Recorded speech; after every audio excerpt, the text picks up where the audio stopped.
Awalnya apa? Saya pengusaha.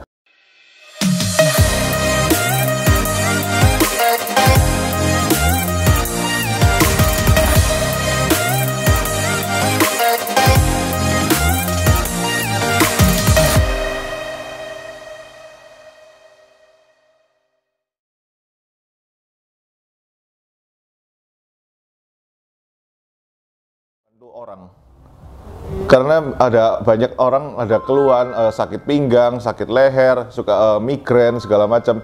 Itu sesaat itu juga itu bisa sembuh.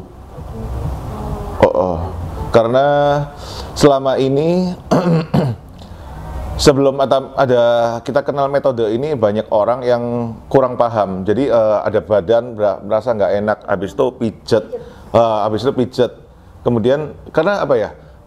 Itu banyak syaraf-syaraf yang kejepit. Syaraf-syaraf kan lembut-lembut di badan kita. Kemudian itu ada yang kejepit. Kita orang awam nggak paham.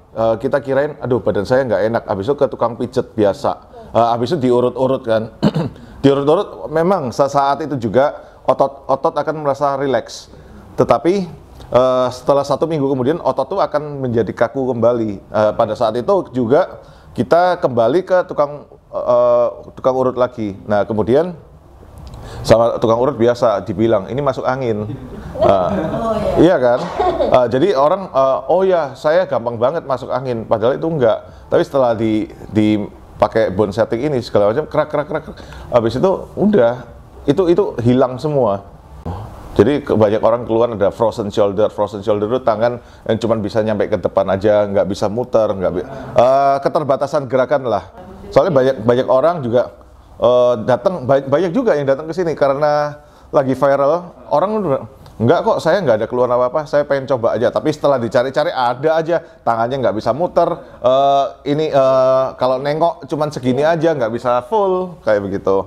Tapi paling banyak memang migrain. Enggak, banyak. Untuk saat-saat ini karena banyak sekolah offline, jadi banyak anak-anak SD sampai SMA itu mulai banyak yang skoliosis. Skoliosis itu bengkok, tulangnya bengkok. Karena mungkin di rumah itu meja sama kursinya mungkin kurang memadai. Jadi posisinya banyak sering pegel-pegel, terus habis itu setelah dicek, oh ternyata tulangnya ada bengkok. Soalnya selama ini kalau sekolah tatap muka di sekolah ya ada sekolah bangkunya sama mejanya kan mereka pun udah yang proper lah, yang pas posisi badan sama itu sama nulis itu udah pas. Tapi kalau di rumah mungkin banyak kan anak-anak ya sekolahnya sambil di sofa, di ranjang atau apa, jadi juga santai kayak begitu. Kemudian juga jarang aktivitas di luar ruangan. Kalau di sekolah kan habis belajar sekian lama, habis itu keluar ada jam-jam istirahat kayak begitu. Jadi saya pernah nanganin anak mulai umur 2 tahun. Ya, 2 tahun itu mungkin selama ini mungkin selama di kandungan mungkin selalu meringkuk. Jadi pas itu udah mulai kelihatan agak bongkok kayak begitu. Nah, itu mulai diterapi. Jadi sedini mungkin lah. Mumpung masih muda, tulangnya masih lunak. Minimal umur 2 tahun. Yang pernah saya tangani anak umur 2 tahun. Kalau yang paling tua kemarin di Bali itu umur 90. 90 itu ya memang udah nenek-nenek sih. Tangannya kaku-kaku semua. Ya. Nggak ada batasan umur ya? Batasan umur memang nggak ada. Tapi saya harus melihat kondisi dulu dari pasien itu seperti apa. Kalau pantangannya sendiri? Pantangan nggak ada pantangan. Nggak ada. Dalam kondisi apapun ya, pasiennya ya? Ya kecuali kalau udah osteoporosis, udah tulang-tulangnya udah keropos, ya saya nggak. Oh, yang berhubungan dengan tulang kan? Dilihat kan dari kondisi tulangnya, apakah memungkinkan untuk dilakukan terapinya? Jadi sebelum dimulai terapi juga, saya pun juga harus observasi dengan melihat anatomi pasien. Habis itu saya juga ada metode raba. Habis itu selain itu juga saya juga harus komunikasi dengan pasien sendiri ataupun dari pihak keluarganya tentang kondisi kesehatannya seperti itu. Jadi kita nggak bisa langsung istilahnya hajar gitu loh, itu nggak bisa. Jadi kita mesti ya sama kayak ke dokter, konsultasi, saya ada keluhan ini, habis itu dokternya periksa, habis itu memberikan metode apa, apakah metode obat atau apa kayak begitu. Iya, harus tahu juga riwayat kesehatannya. Selain itu juga saya juga memberikan edukasi setelah terapi. Setelah terapi itu saya pun juga harus cari tahu kondisi kasur di rumah pasien itu seperti apa, apakah terlalu keras, apakah terlalu empuk, kayak begitu. Karena kalau kebanyakan yang orang yang ada sakit pinggang kayak gitu, itu sudah nggak boleh lagi di kasur yang empuk, keras, karena dia harus menopang tulangnya. Ada juga orang yang ngomong, waduh saya sudah terlanjur beli, barusan beli, waduh gimana ya, ya mungkin tinggal beli matrasnya aja. Kalau saya ya paling suka ini kasur kayak begini flat. Saya harus di kasur yang keras. Saya di lantai ditambahin ini. Iya, seperti itu. Di lantai tambahin supaya nggak terlalu keras aja kan, kena lantai. Kemudian juga saya juga mesti nanya juga apakah bantal yang dipakai itu seperti apa. Berpengaruh ya? Pengaruh. Kalau kasur busa gimana? Kasur kapuk gitu. Kasur kapuk. Kasur kapuk kalau pas pada masih baru masih oke. Karena dia masih keras kan. Tapi kapuk lama-lama kan dia lembab, kempes. Awalnya apa? Saya pengusaha. Awalnya ketertarikannya apa di tertarik belajar ini? Turun temurun sih dari kakaknya bapak saya. Oh gitu. Iya, emang dia ada kemampuan. Saya juga emang ya belajar. Saya juga suka belajar hal-hal baru, itu suka. Terus ditekuni gitu. Ya tekuni ya awalnya ini ya emang saya juga ada masalah suka sakit pinggang, ya udah tak pelajarin sekalian, siapa tahu saya bisa ngobatin diri saya sendiri, tapi nggak bisa, harus ada orang lain. Akhirnya saya mesti ngajarin adik saya lagi. Jadi misal saya ada habis roadshow kayak begini, ya setelah saya balik ke Jakarta, ya gantian badan saya yang diservis. Ya iya. Kalau servis sendiri ya bingung. Nggak bisa, ya mau gimana? Nggak bisa dilakukan sendiri. Tapi ya misal kalau tangan ya masih bisa lah. Tapi kayak gitu tuh ada kriterianya parah, nggak parah, ada tingkatannya gitu nggak? Untuk penyakit-penyakit tertentu iya. Yang kayak skoliosis itu tulang miring. Apa terus ada berapa kali begitu kan apa? Terapi. Apa istilahnya terapi?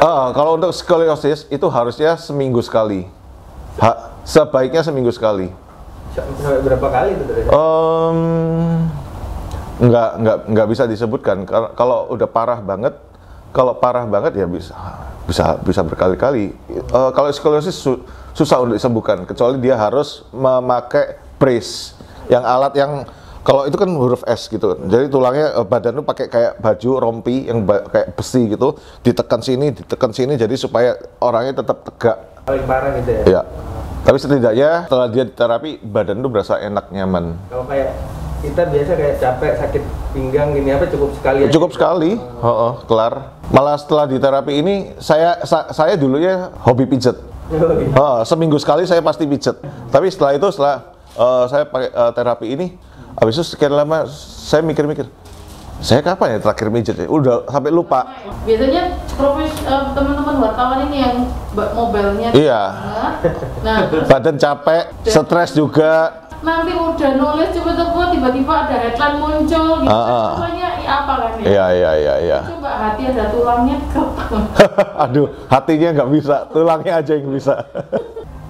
Asalnya emang awalnya dari negara mana ini? Keras. Metode titar itu harus itu udah ribuan tahun dari zaman Cina zaman dahulu, zaman kungfu itu loh. Jadi orang-orang zaman dulu kalau kungfu, jadi misal ketonjok atau apa kan suka nonton lah, ada hidungnya bengkok dibenerin sendiri cekrak, ya semacam kayak begitu. Misal dulu kita nonton film ada yang salah gitu, dia langsung benerin klak, nah kayak gitu. Asalnya dari Cina. Iya. Dari Cina. Ya, saya sebulan sekali pasti ke Surabaya, Bandung, Jakarta. Karena saya biasanya di Jakarta. Stay-nya di Jakarta. Jakarta. Buka klinik juga di sana. Di rumah saya sendiri. Tapi saya orangnya emang juga nggak bisa diem, enakan keliling-keliling. Jadi banyak teman juga, ada banyak udah diantri pasien juga. Ini untuk selanjutnya di Bandung itu pun udah fully book. Nanti biasanya 2 minggu sebelum saya ke Surabaya, saya udah bikin pengumuman di Instagram. Itu pun ya udah langsung, paling hitungan sehari atau 2 hari udah full itu 1 minggu. Sebenarnya terima ini juga ya, by phone. Ada adminnya. Gitu. Tapi ini semua by appointment semua, nggak bisa datang langsung, nggak bisa. Kuotanya berapa setiap kota itu? Surabaya ini seminggu ini 100. Per hari? Enggak, sehari 20 lah. Oh, 20. Sampai hari ini sekitar. Ya sehari 20. Kebanyakan kalau saya di ini kan mulai Senin sampai Jumat. Terus di Surabaya sendiri bedanya sama yang di Bandung sama Jakarta, keluhannya kayak apa? Keluhannya kalau orang Surabaya ngeluhnya banyaknya apa? Sama. Penyakit orang udah rata-rata sama semua, sakit pundak, sakit pinggang, sakit kaki, sports injury, kesleo, kayak begitu-begitu. Rata-rata keluhannya sama lah. Kalau orang Surabaya ngomongin boyoen. Di Jakarta kliniknya kan di mana? Di Kemayoran, Jakarta Pusat. Tapi kalau saya nggak bisa, itu semua harus dilihat dari bawah, kaki panjang, pendek, kaki. Itu kadang-kadang ada beda. Itu harus kita betulkan dulu. Karena kalau dari kakinya aja nggak benar, pasti kaki kan yang ini istilah pondasinya, yang untuk menopang pinggang. Nah pinggangnya kalau nggak benar, ya itu harus dibenerin dulu. Baru misal ke pundak segala macam, itu harus dibenerin mulai dari bawah. Kalau nggak ya saya yakin seminggu kemudian ini pasien pasti akan balik lagi. Pundak saya masih nggak bener, masih nggak enak.